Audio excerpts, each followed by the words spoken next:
Tonight, I'm sharing three true experiences from lifeguards who were on duty when everything felt normal hmm until it wasn't. And even though the danger passed, the memory stayed with them. I'm Miss Dark Knight, and I'll take you through every chilling detail. If you enjoy real horror stories and want to stay updated, make sure to subscribe, like, and share this video.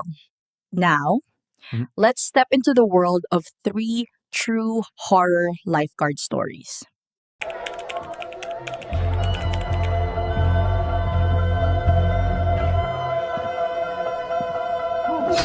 I spent 3 summers working at a water park in Ohio called Neptune's Landing. It was one of those places that looked great on the brochure, but was falling apart at the seams when you got up close. Peeling paint, rusted support beams, and teenagers running the whole show.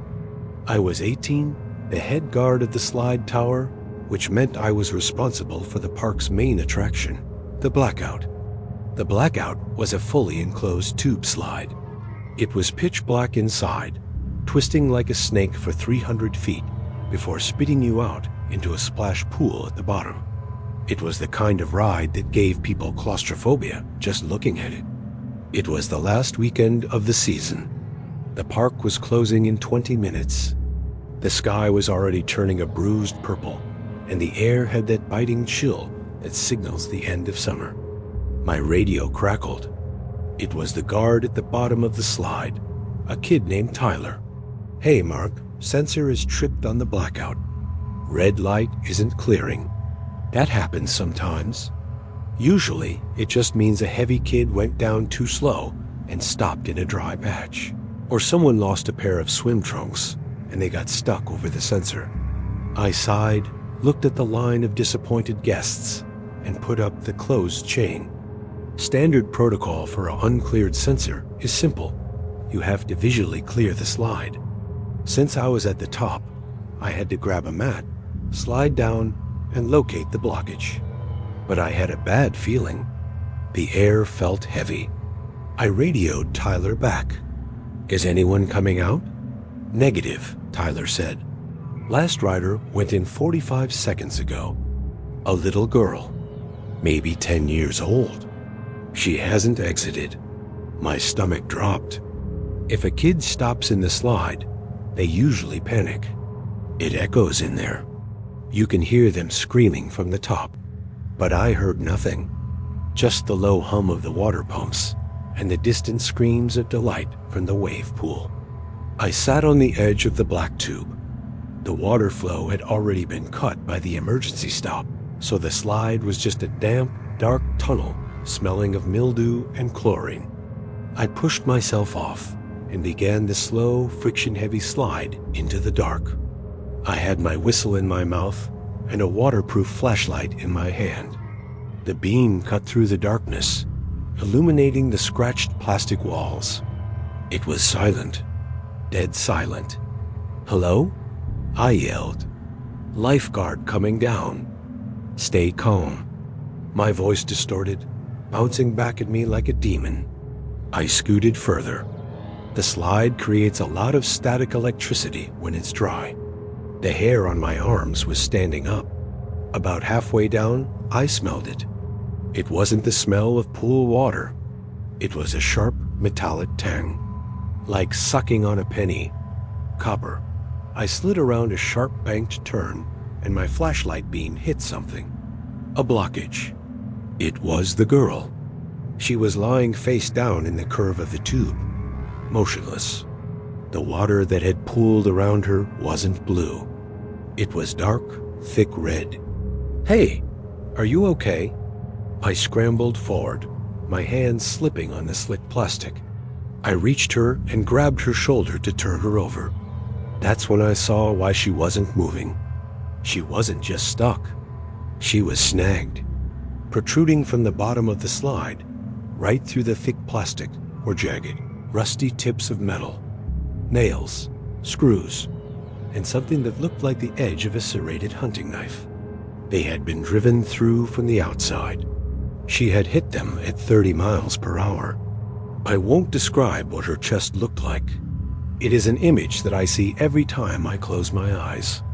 She was unconscious from the shock, her breathing shallow and ragged. Panic, cold and absolute, washed over me. This wasn't an accident. This was a trap. Someone had climbed the maintenance scaffolding outside the slide and driven these spikes through the plastic. I had to get her out. I couldn't go down the slide below us, was likely rigged with more traps. I had to back up. I had to pull her back up the slide to the maintenance hatch I had passed 20 feet back. I grabbed her under the arms. "I've got you," I whispered, my voice trembling. "I'm going to get you out." I planted my feet against the sides of the tube and heaved.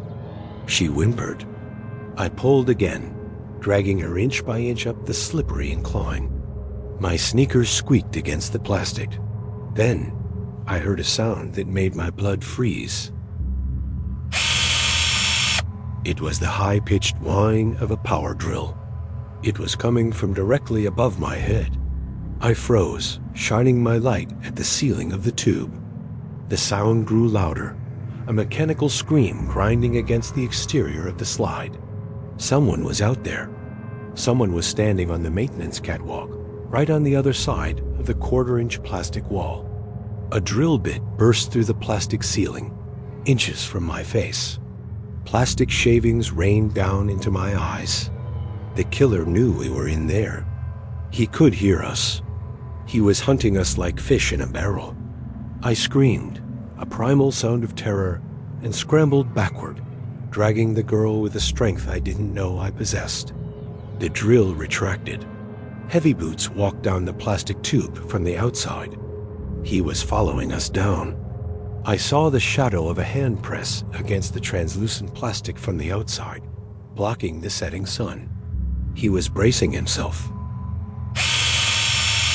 Another drill bit punched through the wall, right where my leg had been a second before. He was trying to pin me to the slide. "Tyler." I screamed into my radio. "Shut it down. Call the cops. There's someone on the tower." But the radio just hissed static. The thick plastic walls were blocking the signal. I dragged the girl another 5 feet. The maintenance hatch. I saw the outline of the square panel above me. I dropped the girl's legs and punched the latch release. It was jammed. The footsteps outside stopped right above the hatch. I saw the handle of the hatch from the outside begin to turn. He was coming in. I braced my back against the floor of the slide and kicked the hatch with both feet, screaming. It flew open, hitting the man in the face. I heard a grunt of surprise and the clatter of a heavy drill hitting the metal grating of the catwalk. I didn't wait to see his face. I shoved the girl's limp body up through the hole and onto the metal walkway. I scrambled up after her, my fingernails tearing against the rim. The walkway was empty. I looked over the railing. 50 feet below, a figure in a dark maintenance uniform was sprinting toward the woods that bordered the park. I carried that little girl down 3 flights of stairs in my arms. She survived, but she needed over 400 stitches. The police found the slide rigged with over 50 razor blades and 6-inch nails. They never found the guy. But the worst part? When they analyzed the drill holes, they found they weren't random. He wasn't just drilling blindly. He was drilling in a pattern. He was trying to nail the hatch shut. He didn't want to kill me. He wanted to trap us inside with the girl, in the dark, with the rats and the blood, until we died of dehydration. I don't go to water parks anymore. I don't even like showers. Because sometimes, when the water hits the plastic floor, it sounds just like footsteps walking above my head.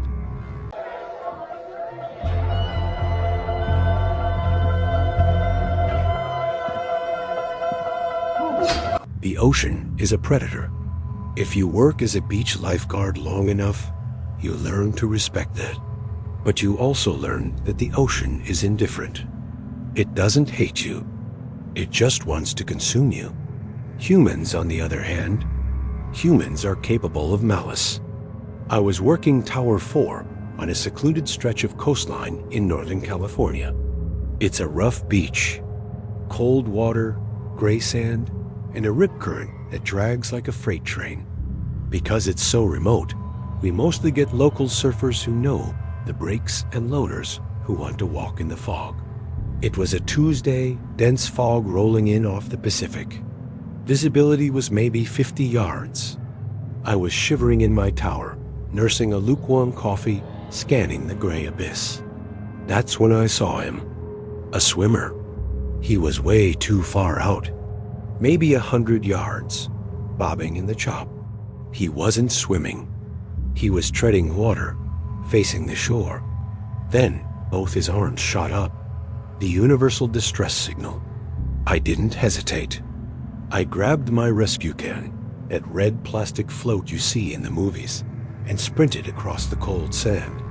I hit the water, the icy shock punching the air out of my lungs, and started swimming. I'm a strong swimmer, state champion. But the current that day was a nightmare. It felt like the ocean was grabbing my ankles, pulling me sideways. I kept my eyes on the guy. He was thrashing now, his head dipping below the surface. "I'm coming," I yelled, spitting salt water. "Hold on." I closed the distance. 50 yards. 20 yards, 10. When I got to him, I went into rescue mode. "Grab the can," I shouted, shoving the red float toward him. The man was huge. Pale, terrified eyes, thick beard. He didn't grab the can. He lunged past it and grabbed me. This is common. Drowning victims panic. They try to climb you like a ladder. We're trained to break the hold, swim down, and come up behind them. I felt his hands clamp onto my shoulders with a strength that didn't feel like panic. It felt like desperation. He pulled me close, his face inches from mine. His eyes were wide, bloodshot, and frantic. "I'm sorry," he rasped, water sloshing into his mouth. He said a life for a life. He said I have to switch. What? I choked, trying to push him away. "Let go of me. Grab the float." "I can't." He screamed. "I'm anchored." I looked down. Through the murky green water, I saw a heavy iron chain shackled to the man's ankle. It went straight down into the black depths, taut as a guitar string. Before I could process what I was seeing, the man did something that haunts me to this day. He reached to his waist and pulled out a pair of handcuffs. Real ones, heavy steel. He wasn't trying to drown me. He was trying to shackle me. He lunged for my wrist. I punched him, a solid right hook to the jaw, but he didn't even flinch. He slapped the cuff onto my left wrist. Click. Then, with a terrifying speed, he fumbled with a key he had tied around his neck. He unlocked the shackle on his own ankle. "I'm sorry," he sobbed again. "He's watching. I have to go." He snapped the other end of the handcuffs, the end attached to the chain, onto my wrist. The weight hit me instantly. It wasn't just a heavy chain. Whatever was at the bottom of the ocean was massive. A cinder block, an engine block, an anchor. It yanked me down. The man kicked away, gasping for air, swimming for the surface. I was dragged under. The silence was instant. The cold was agonizing. I was 5 feet down, then 10. The pressure built in my ears. I kicked wildly, my fins thrashing against the water, but the weight was too much. I was tethered to the floor of the Pacific. I looked up. The surface was a shimmering ceiling of light, getting further and further away. I saw the silhouette of the man who had trapped me kicking toward the shore. I reached for my hip. Every ocean guard carries a rescue knife. It's a small, hooked blade designed to cut fishing line or kelp. My lungs were burning. My vision was starting to spot with stars. I fumbled for the knife, my fingers numb from the cold. I found the handle. I yanked it out. I couldn't cut the chain. It was steel. I couldn't pick the lock. I had seconds of air left. I looked at the chain again. It was attached to a thick nylon rope that led to the weight. The chain was just the top part. The rope was below it. I jackknifed my body, swimming down toward the darkness. It went against every instinct I had. I had to get to the rope section. 15 feet down. My chest was convulsing. I needed air. I saw the splice where the chain met the thick yellow rope. I slashed at it with my hook knife. The rope was thick, crusted with algae. I sawed frantically. One strand snapped, then another. My vision was going black. I opened my mouth to scream, and salt water rushed in. The rope gave way. The weight plummeted into the abyss. I shot upward like a cork. I broke the surface, vomiting water, gasping, wheezing. I was alive. The handcuffs were still dangling from my wrist, half a chain hanging from them. I treaded water, wiping the stinging salt from my eyes. I looked for the man. I wanted to kill him, but he wasn't swimming to shore. About 50 yards away, a small, sleek black boat was idling in the fog. The engine was barely a purr. The man who had trapped me was clinging to the side of the hull. A figure stood on the deck. He was wearing a yellow raincoat. He looked down at the man in the water. I heard the voice carry over the waves. Calm, cold. "You didn't wait for the drop," the figure said. "I did. I switched him." The swimmer screamed. "Pull me up." The figure on the boat shook his head. He lifted something heavy over the side. It was another cinder block, wrapped in new chain. "The deal was a sacrifice," the figure said. "Not a trade." He dropped the block. The man screamed as the chain caught. He was ripped from the side of the boat and dragged under in a violent splash of white foam. The figure on the boat turned. He looked straight at me. He raised a hand in a mock salute. Then he gunned the engine and vanished into the fog. I swam to shore. I collapsed on the sand and didn't move for an hour. The police found the handcuffs on my wrist. They searched the water for weeks. They found 2 cinder blocks at the bottom of the ocean. No bodies. The crabs had taken care of that. I still have the handcuffs. I keep them on my desk. A reminder that when you save someone, you don't know who or what you're pulling out of the water.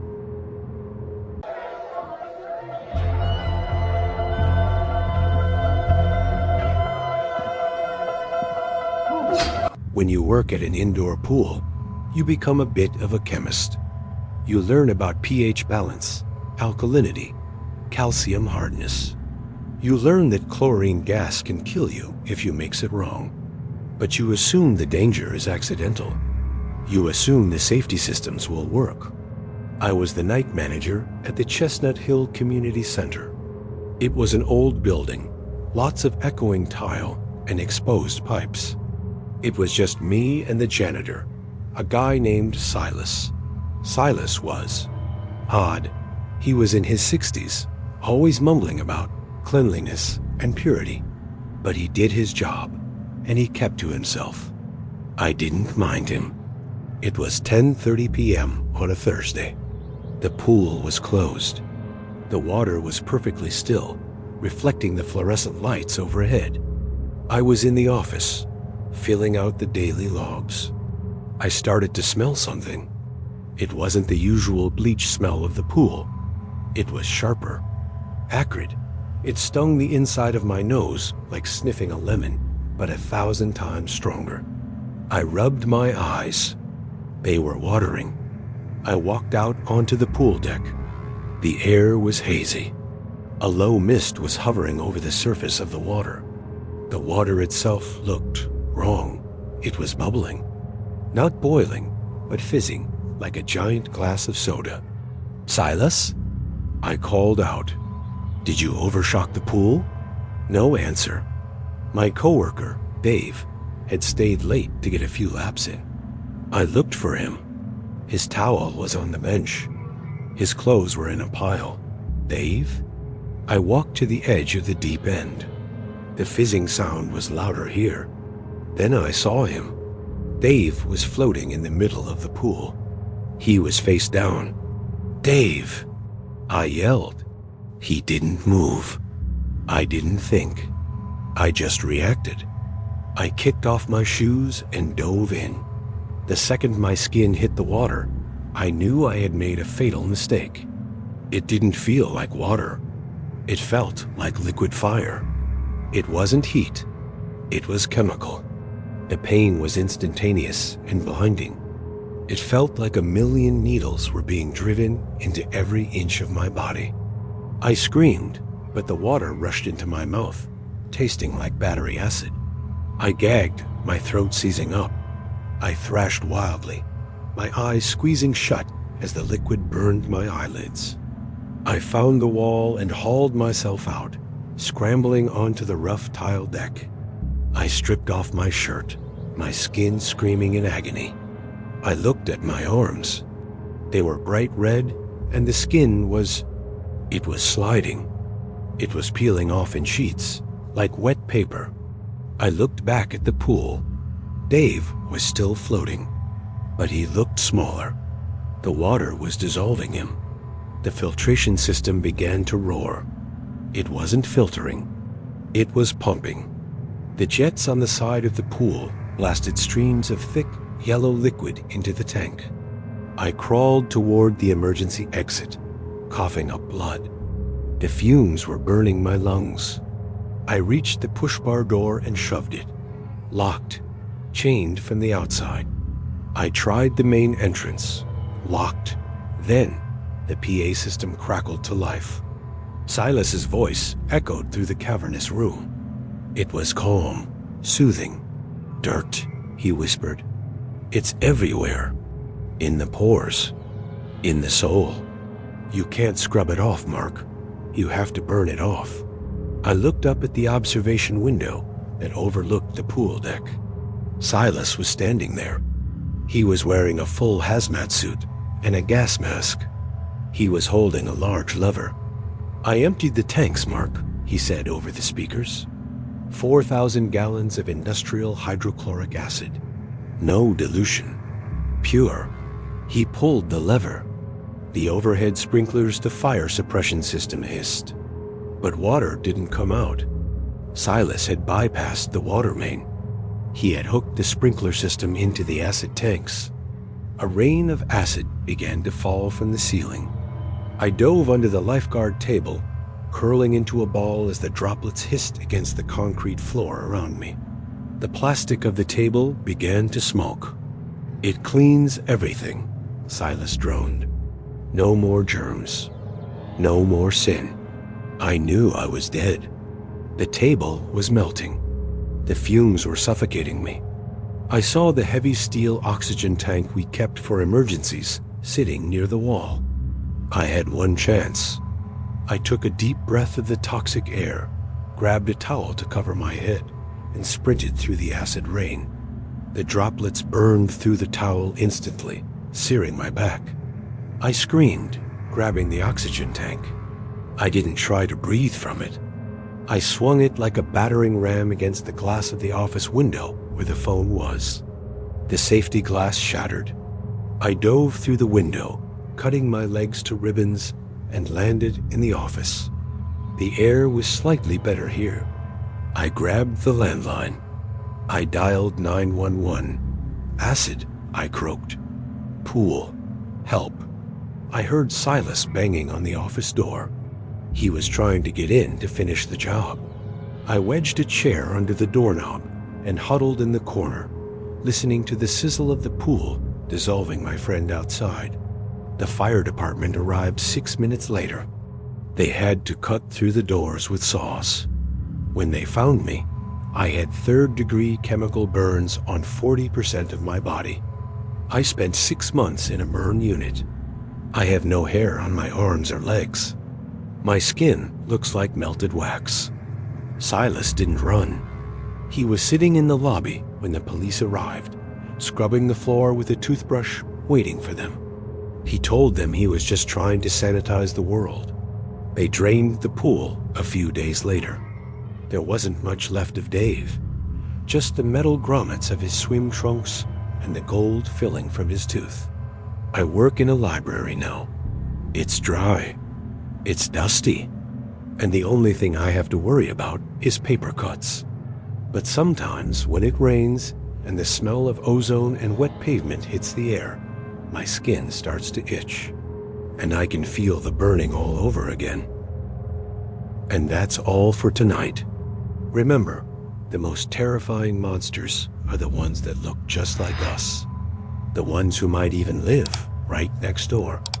If these stories serve as a good reminder to trust your instincts, then show your support and like and subscribe. Hitting that bell means you'll get a warning before the next nightmare begins. Sleep well, if you can.